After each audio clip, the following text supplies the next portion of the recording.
kemampuan pemerintah untuk meyakinkan kepada rakyat bahwa apa yang dia lakukan itu untuk kepentingan rakyat gitu loh. Itu sebetulnya isunya.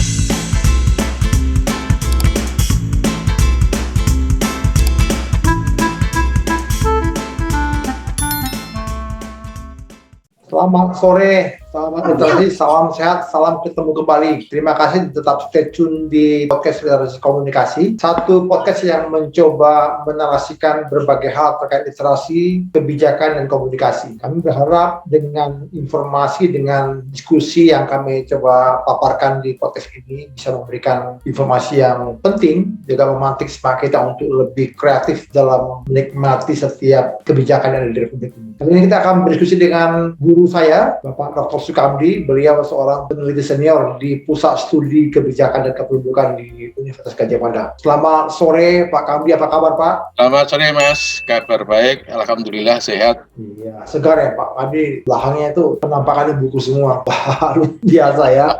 Ya, baik, kita akan coba diskusi Pak tentang tema yang kita angkat hari ini adalah JHT, apa kabar, gitu, jaminan hari tua. Memang kalau kita lihat ke belakang, ke beberapa waktu lalu, tampaknya isu ini agak mereda begitu ya, karena ada mungkin berbagai komunikasi yang dilakukan oleh berbagai pihak. Sebagaimana Undang-Undang 13 tahun 2003 tentang ketenagakerjaan menyebutkan pada pasal 1 ayat 3, definisi pekerja atau buruh itu adalah setiap orang yang bekerja dengan menerima upah atau imbalan dalam bentuk lain. Ya, artinya setiap orang bekerja menerima upah dan imbalan dalam bentuk lain. Tapi tampaknya sejarah itu mencatat banyak juga peristiwa kelam yang dialami oleh para buruh. Kalau melihat data BPS itu hampir 140 juta angkatan kerja di Indonesia tahun 2021 Agustus kemarin. Artinya kalau bisa dibilang terdefinisi dari Undang-Undang 13 tadi, setiap orang bekerja dan menerima upah, berarti kurang lebih 140 juta itu adalah buruh begitu ya, termasuk mungkin kita-kita yang memang yang bekerja sebagai guru dan juga sebagai orang-orang yang bekerja di kantoran gitu. Intinya orang yang menerima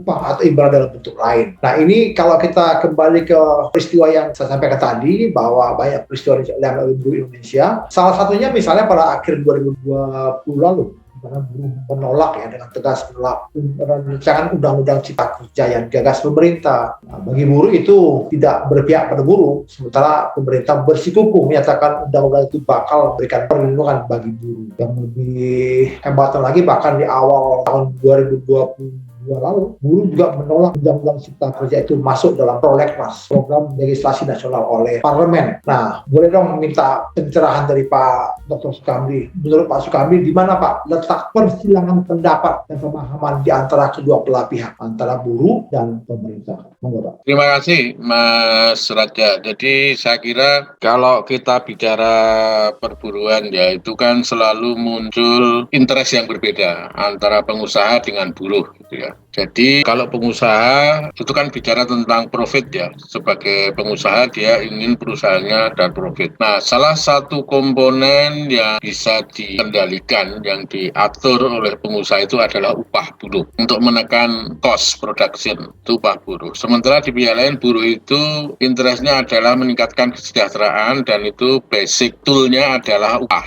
Nah, jadi kalau interest ini tersinggung, interest ini terintervensi oleh apapun, ya, apakah itu oleh regulasi pemerintah dan yang lain sebagainya, tentu masing-masing akan mempertahankan diri dengan argumentasinya masing-masing. Nah, sebenarnya pertanyaan yang penting itu menurut saya adalah peran negara di mana dalam hal ini. Bagaimana negara memainkan peran di antara pengusaha dan buruh? Orientasinya bagaimana? Tentu perusahaan itu punya kontribusi terhadap pembangunan ekonomi nasional, jelas. Tapi juga tidak boleh diabaikan peran buruh itu besar, karena tanpa buruh kemudian perusahaan juga akan kolaps gitu. Nah, sehingga sebetulnya pemerintah ini fungsinya sebagai mediator antara kedua belah pihak, dan satu lagi tentu orientasinya juga harus memberikan porsi yang seimbang antara kepentingan buruh dan juga kepentingan perusahaan. Cuman kemudian kalau saya ditanya operasionalisasinya gimana, itu sulit, tentu sangat sulit, karena itu menyangkut banyak aspek yang sangat kompleks ya. Kebetulan saya dulu pernah menjadi salah satu anggota tim untuk melakukan kajian akademik terhadap Undang-Undang Ketenagakerjaan, Undang-Undang Nomor 13 itu. Dan dari tim kita waktu itu kesimpulannya memang undang-undang itu harus direvisi gitu. Karena ada beberapa aspek yang menimbulkan potensi untuk baik merugikan buruh maupun juga merugikan perusahaan. Nah, tapi sampai sekarang kan nggak dapat direalisir itu. Sampai sekarang ya undang-undangnya masih undang-undang itu, walaupun di dalamnya sebenarnya ada banyak hal yang seharusnya direvisi. Ya Pak, menarik ya Pak, karena negara dalam hal ini sebagai mediator, menjadi penengah begitu Pak ya. Ibaratnya ada orang rumahnya, dan ada juga yang memberikan pekerjaan bagi orang rumahnya, bagaimana kemudian bersikap adil. Kalau kita lihat dalam konteks sebagai mediator, apakah memang bisa kita sebutkan Pak, pemerintah sudah memainkan peran itu secara optimal atau bagaimana menurut Bapak? Ya, selama ini kan bermainnya kalau pemerintah kita bicara tentang regulasi ya. Jadi ada banyak regulasi yang dikeluarkan dalam rangka memainkan peran tersebut. Jadi kalau pertanyaannya sudah optimal atau belum, ya mungkin jawabannya bisa dilihat apakah dari sisi buruh semakin sejahtera. Dari sisi perusahaan, apakah perusahaan itu juga memperoleh benefit dari regulasi-regulasi yang ada. Itu saja sebenarnya. Tentu untuk menjawab pertanyaan itu juga harus ada studi yang mendalam ya. Tapi sekali lagi ini satu isu yang menurut saya ya sampai kapanpun tidak akan pernah terselesaikan gitu. Karena jelas kepentingannya itu memang kepentingan yang ke utara dan ke selatan gitu. Berseberangan Pak ya? Berseberangan. Artinya kalau berseberangan kira-kira bagaimana Pak memadukan itu Pak? Apalagi begini Pak, ini kan satu hal lagi yang baru-baru terjadi bahwa buruh kembali dikejutkan ya. Kayak buruh kita ini suka dikejut-kejutkan gitu Pak, kaget-kaget dari berbagai kebijakan pemerintah. Nah kali ini soal JHT, Jaminan Hari Tua. Ya. Yang sebenarnya ya ada buruh yang bilang gini, ya uang gue gitu, kerja gue, kok ada yang ngurusin uang gue begitu ya. Nah sesungguhnya ini kan merupakan tabungan yang setiap bulan dipotong gitu ya karena buruh itu bekerja. Lalu muncul wacana untuk boleh diambil setelah berusia tahun. Dan itu kan uang tabungan mereka. Kalau memang mereka selesai katakanlah usia 65 tahun selesai bekerja. Kalau dia kemudian di PHK umur 35, 40 dan seterusnya begitu, artinya harus menunggu lama. Nah, sebenarnya kalau menurut Bapak ini apa sih pesan yang ingin disampaikan pemerintah dengan kebijakan ini, Pak? Kalau saya ingin melihat dari sisi positif dari JHT itu sendiri ya, kan gini Mas, kita itu saya ingin geser dikit isunya ke isu yang lebih luas ke kependudukan. Kita itu kan punya persoalan tentang semakin membesarnya jumlah lansia ya, dan itu menjadi isu besar karena harapan hidup kita semakin tinggi, jumlah lansia semakin besar, maka ketika nanti orang menjadi lansia dan dia tidak punya sumber pendapatan, maka itu akan menimbulkan persoalan. Lansia kemudian perawatannya bagaimana, siapa yang bertanggung jawab dan lain sebagainya. Nah, JHT menurut saya itu menjadi bagian penting dari solusi tersebut. Sebab ketika pekerja nanti dia pensiun, dia punya jaminan yang dia bisa gunakan untuk aktivitas ekonomi di masa tua gitu ya. Dia punya modal yang dihasilkan dari JHT. Nah, sekarang persoalannya adalah maunya pemerintah seperti itu. Artinya dia memberikan bukan kepastian ya, tapi paling tidak ketika buruh nanti pensiun itu dia punya sesuatu yang bisa dia pegang untuk mengembangkan kegiatan ekonomi. Nah, persoalannya kan ini kemudian diregulasinya Mas. Kalau angka 56 itu kan sebetulnya maksudnya adalah ketika dia pensiun ya. Jadi pensiunnya mungkin 56 atau 58 gitu. Nah, tetapi sekarang kalau saya dalam pikiran saya ini wajib atau enggak sih gitu. Kalau itu udah regulasinya saya lihat di Kepmennya itu kan wajib tuh. JHT itu harus gitu. Nah, sementara cara berpikir teman-teman buruh mungkin berbeda karena dia butuh cash. Jadi apa yang dia butuhkan kondisi saat ini, memenuhi kebutuhan saat ini. Dan kalau kemudian itu dipotong, kemudian dikumpulkan yang nanti baru diambil setelah dia dalam tanda kutip tua, 56, maka itu menunggu waktu yang lama. Sementara dia butuhnya itu sekarang. Nah, dalam pikiran saya, kalau misalnya peraturan ini dibuat lebih fleksibel, artinya pemerintah menyediakan sarananya, kalau kemudian buruh ingin menggunakannya silahkan, tapi seandainya tidak karena mungkin tadi dia butuh cash-nya itu sekarang gitu, bukan nanti, ya nggak apa-apa gitu. Tapi dengan konsekuensi nanti kalau temennya yang ikut JHT usia 56 pensiun dia dapat dapat cash, yang ini tidak, ya itu sejak awal sudah harus diberitahukan seperti itu. Jadi mungkin untuk, kan kita tidak bisa ya misalnya melakukan peraturan itu seperti membalik tangan, yang tadinya merah langsung jadikan putih atau hitam jadikan putih. Harus masa transisi untuk pembelajaran kita semua, dan kalau itu diterapkan voluntary ya, jadi itu bukan wajib tapi volunteer, yang pengen ikut monggo, yang tidak ya nggak apa-apa. Mungkin dalam tahap pertama memang harus seperti itu Mas, menurut saya ya, karena ya itu tadi, apalagi buruh yang pendapatannya kecil ya, upahnya kecil gitu, itu dia sangat butuh sekali sekarang ini, cash itu sekarang ini saya butuh itu.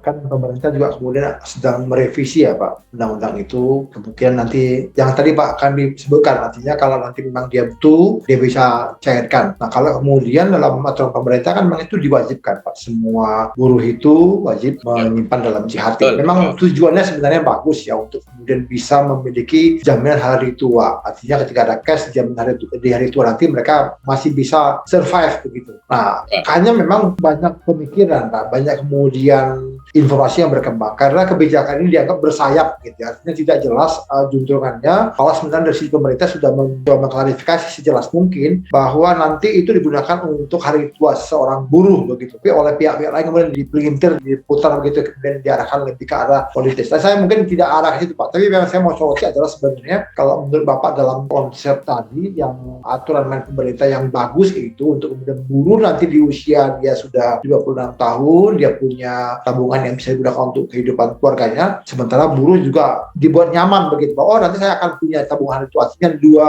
kubu ini klop gitu Pak. Apakah memang dalam hal ini pun kembali seperti yang tadi Pak Hamdi bilang, satu tujuannya ke utara, satu ke selatan begitu Pak? Bagaimana Pak?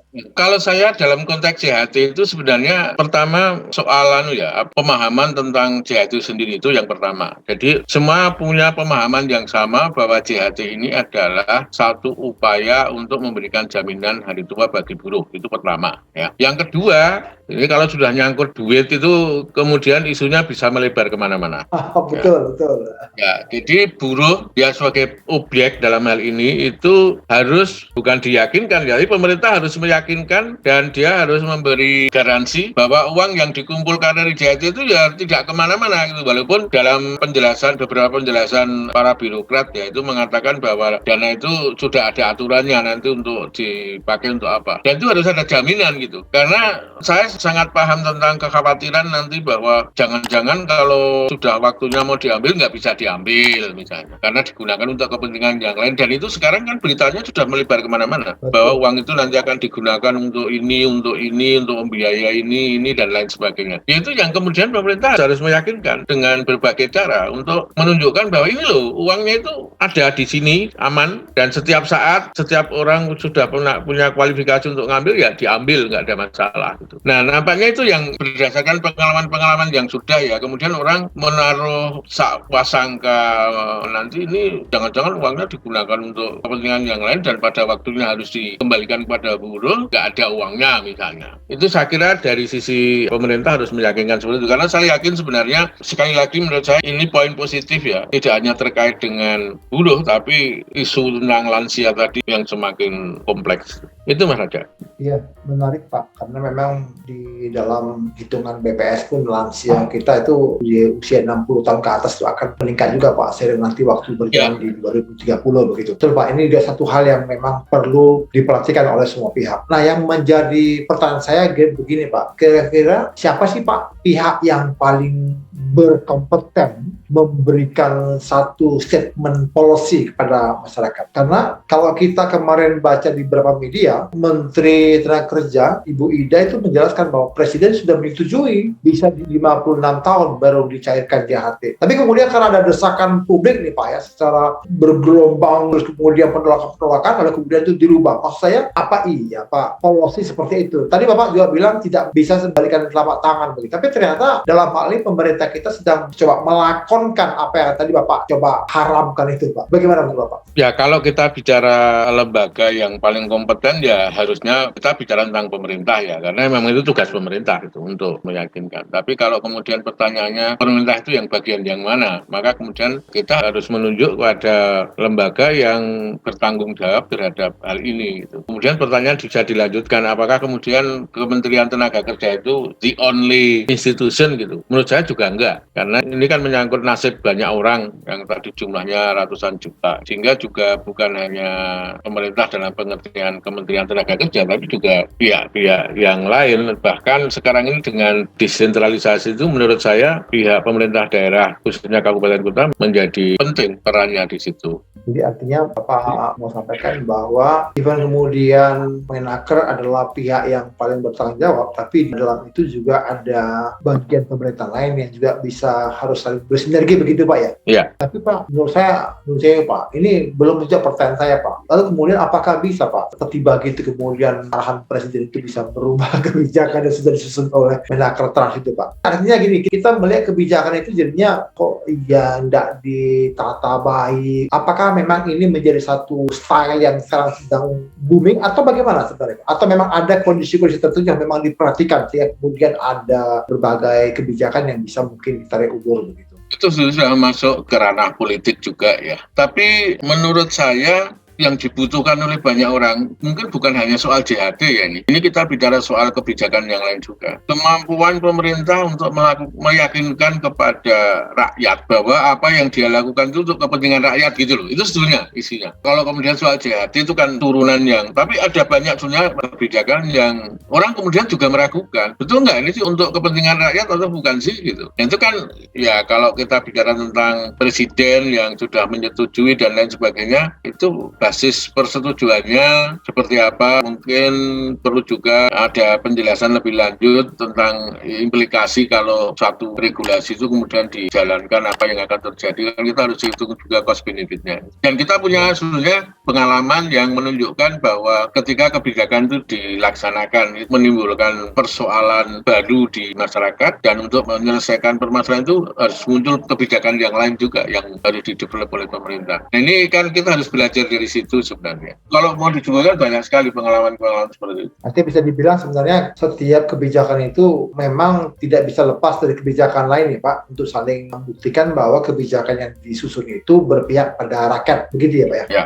Karena kan memang apapun kebijakan yang disusun, regulasi yang dibuat itu kan sebetulnya di ultimate goal-nya itu kan tentang kesejahteraan masyarakat. Karena memang tujuan pembangunan itu mensejahterakan masyarakat. Nah, kemudian orang cara dia mempertanyakan, mengevaluasi itu betul nggak sih kebijakan ini untuk kesejahteraan rakyat? Dan itu pemerintah punya tugas untuk meyakinkan dengan argumentasi yang memang bisa diterima oleh rakyat. Upaya pemerintah mengedukasi masyarakat dan argumentasi yang clear itu harus direspon ya Pak ya. Kemudian artinya harus disampaikan dengan baik juga. Bukan kemudian dengan memunculkan wacana-wacana baru juga artinya jadi marah gitu. Kok orangnya begitu? Kok nggak percaya sama kita gitu Pak ya. Artinya kan masyarakat berhak dong Pak mempercayakan ke pemerintah Pak ya. Oh iya, jelas.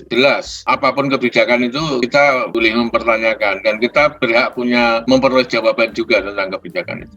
Ya, ada pertanyaan dari Pak Joseph nih Pak. Nah, menurut Pak Kamdi, apakah aturan yang ada saat ini sudah ideal bagi kepentingan buruh dan kepentingan pengusaha? Aturan yang mana? Yang JHT ini Pak. Oh, yang JHT. Karena gini, kita kembali lagi seperti saya katakan tadi, kita harus kembali ke Undang-Undang Ketenagakerjaan juga ya. Dan kalau saya ditanya pendapat pribadi saya mengatakan undang-undang itu harus direvisi karena itu tidak ideal. Kalau dulu teman-teman tim anggota tim itu mengatakan Undang-Undang Ketenagakerjaan itu seperti dipaksakan berlakunya waktu itu ketika undang-undang itu dibuat, dan juga perkembangan saat ini banyak yang belum terrespon di dalam undang-undang tersebut, sehingga saya kira itu perlu yang pertama. Yang kemudian yang kedua, kalau bicara tentang khusus tentang JHT tadi yang saya katakan, mungkin di tahap awal ini sifatnya voluntary Mas. Nggak wajib negara menawarkan satu program, menawarkan kepada warga, kemudian kepada buruh misalnya. Kalau buruh menangkap itu something yang memberikan keuntungan kepada kepada dia, take it gitu. Tapi kalau enggak ya nggak apa-apa gitu. Karena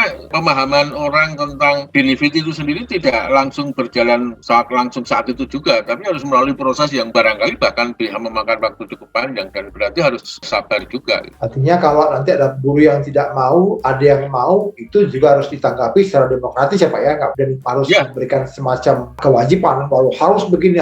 Tapi gini Pak, di dalam JHT itu kan ada dua komposisi. Kalau saya nggak salah itu 2% itu adalah tabungannya dari si buruh, lalu 3% itu dari pengusaha. Lah, Pak, kalau kemudian diberikan tawaran kepada buruh opsional, artinya pengusaha boleh dong tidak memberikan 3% atau bagaimana? Ya gini Mas, kalau saya untuk JHT itu bebannya ada di perusahaan, bukan di buruh. Yang membayar itu perusahaan harusnya. Menurut saya loh ya, karena itu bagian penting dari kontribusi perusahaan untuk mensejahterakan buruh. Artinya pengusahanya cukup memberikan 3% atau 5% ya Pak? 5%, kalau memang dilihat 5% itu sebagai satu jumlah yang cocok, ya 5%, bukan diambil dari buruh sekian, perusahaan sekian. Sebenarnya kan gini Mas, kalau dalam konteks perusahaan ya, kemudian dia bisa, itu bagian dari peningkatan upah, tetapi tidak diberikan in cash gitu. Tapi untuk jaminan hari tua, kan bisa itu model itu. Ya, artinya sebenarnya bisa disikapi Pak. Berarti kalau semuanya ditanggung oleh perusahaan, maka bisa pemerintah menegakkan tadi hak keharusan semua Pak ya, bukan lagi voluntary ya gitu Pak ya, atau juga voluntary? Oh enggak, kalau misalnya perusahaan itu harus gitu. Kalau misalnya itu semua dari perusahaan. Tadi yang sama maksud voluntary itu kalau kemudian sebagian berasal dari buruh, karena dia kemudian kan harus dalam tanda kutip pada waktu sekarang itu dia kehilangan something, uang yang sebetulnya itu untuk nanti, untuk hari tua gitu. Nah cuman ada satu hal Mas yang juga perlu menjadi perhatian, bahwa dengan misalnya upah UMR saja itu banyak perusahaan yang tidak mampu membayar dengan UMR ya. Yang benar-benar perusahaan yang tidak bisa membayar itu banyak gitu. Nah ini juga harus ada solusinya, karena kalau kemudian perusahaan dituntut untuk menambah tadi 5% taruhlah, untuk kemudian yang 5% itu untuk JHT, itu akan semakin berat lagi. Makanya tadi saya mengatakan ini kebijakan seperti ini itu tidak bisa dihantam sama gitu. Karena situasinya memang sangat kontekstual, bahkan tersegmentasi ya di dalam dunia usaha itu, tidak semua perusahaan tidak dalam posisi yang sama. Saya pernah mewawancari beberapa perusahaan yang memang betul-betul kalau dia membayar dengan UMR itu nggak masuk ini hitung-hitungan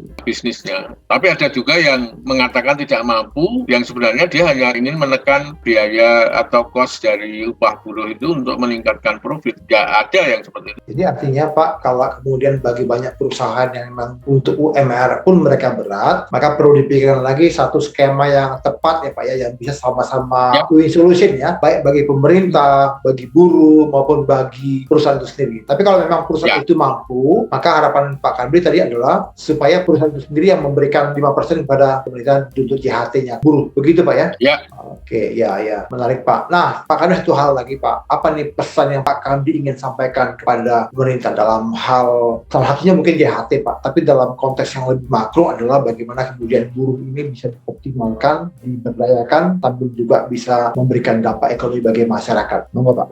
Menurut saya kepentingan ekonomi buruh itu kan satu ya, mereka ingin meningkatkan taraf hidup. Nah kemudian itulah yang harus dijadikan dasar bagi apapun peraturan, apapun regulasi, apapun kebijakan yang dibuat oleh pemerintah. Yang kemudian untuk mengakomodasi hal tersebut juga tidak boleh melupakan kepentingan perusahaan, ya bisa memberikan insentif bagi perusahaan untuk kemudian bisa berkembang, tapi tidak dengan cara menekan upah buruh. Menurut saya ya, jadi ada keseimbangan, keadilan antara merespon interestnya perusahaan, tapi juga pada waktu bersamaan merespon interestnya buruh gitu. Baik Pak, terima kasih Pak Kamdi. Sahabat literasi, tadi Dr. Sukamdi sudah memberikan banyak sekali insight yang memberikan kita pencerahan terkait dengan jaminan hari tua. Ini memang isunya sedang dibahas di legislatif dan juga eksekutif yang mencoba membahas ini menjadi satu kebijakan yang akan dicetuskan nanti sebagai kebijakan yang diharapkan mencoba itu berpihak pada masyarakat. Harapan kita buruh juga dilibatkan untuk bisa memberikan masukan-masukan. Nah, tadi ada satu masukan penting yang disampaikan Pak Kamdi adalah kalau memang memang perusahaan itu mampu ya membuat dia yang menghandle semua 5% yang ditujukan untuk JHT. Tapi kalau enggak, nah ini perlu ada skema yang perlu dibicarakan antara pengusaha, pemerintah, dan juga buruh, sehingga semua bisa berlangsung dengan baik. Nah kemudian nggak ada lagi demo-demo yang merugikan banyak orang. Demo boleh menyatakan pendapat, tapi juga kemudian menjadi berlangsung dengan tertib supaya kita juga makin baik, makin beradab gitu dalam menyuarakan aspirasi kita. Nah kami berharap Pak, komunikasi ini yang disampaikan, yang Bapak tadi sampaikan itu bisa didengar oleh pemerintah. Saya juga akan share nanti ke beberapa menteri kabinet kita. Harapan kami adalah ini bisa mereka dengar sebagai satu masukan lah, upaya kita untuk membangun Indonesia lebih baik. Begitu Pak Kambi, terima kasih Pak Kambi untuk waktunya. Salam sehat, sahabat literasi. Saya Raja Nepal pamit undur.